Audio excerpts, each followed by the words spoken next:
ഹരേ കൃഷ്ണ. എല്ലാവർക്കും നമസ്കാരം. അപ്പോൾ കുഞ്ഞുകുട്ടികളുടെ മഹാഭാരതം ഞാനിന്ന് പറയാൻ പോകുന്നത് അർജുനൻ്റെ പ്രതികാരം, ദ്രോണാചാര്യരുടെ മരണം, കർണൻ്റെ പതനമാണ്. അപ്പോൾ അർജുനൻ്റെ പ്രതികാരം നോക്കാം ആദ്യം. കഴിഞ്ഞ വീഡിയോയുടെ ബാക്കി. അർജുനൻ ഈ വാർത്തയറിഞ്ഞ് പൊട്ടിത്തെറിച്ചു.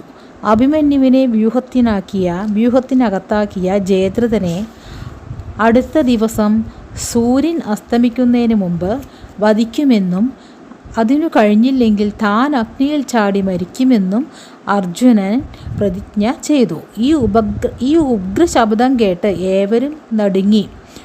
അടുത്ത ദിവസം പ്രതികാരമൂർത്തിയായ അർജുനൻ്റെ കണ്ണിൽ നിന്ന് ജയദ്രഥനെ ഒളിപ്പിച്ചു നിർത്തുക എന്നതായി കൗരവരുടെ മുഖ്യ ജോലി.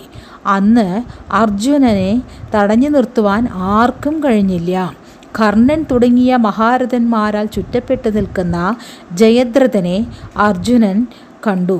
ആ സമയം സൂര്യൻ മറഞ്ഞു. ജയദ്രഥനെ വധിക്കും മുമ്പ് സൂര്യാസ്തമയമായി എന്ന് കണ്ട് കൗരവർ ആർത്തു വിളിച്ചു. ജയദ്രഥനും അതിൽ പങ്കുചേർന്നു.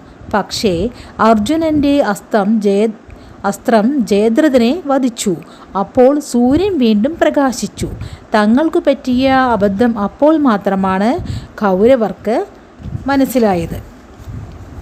അടുത്ത ദിവസം ദുര്യോധനൻ്റെ കുറ്റപ്പെടുത്തലുകൾ ദ്രോണാചാര്യരുടെ നേർക്കായി.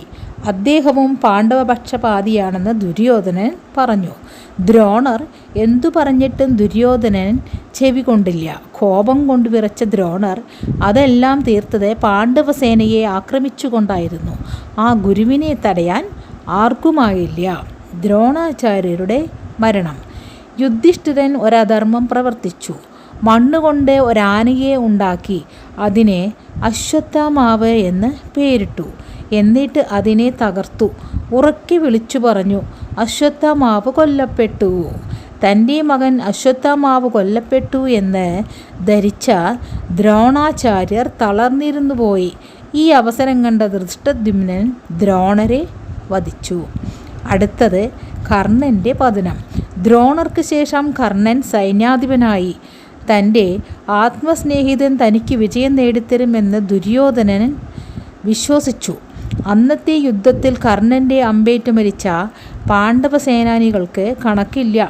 അടുത്ത ദിവസം കർണൻ ദുര്യോധനനോട് പറഞ്ഞു, ഇന്ന് ഒന്നുകിൽ അർജുനൻ അല്ലെങ്കിൽ കർണൻ അവസാനിക്കും.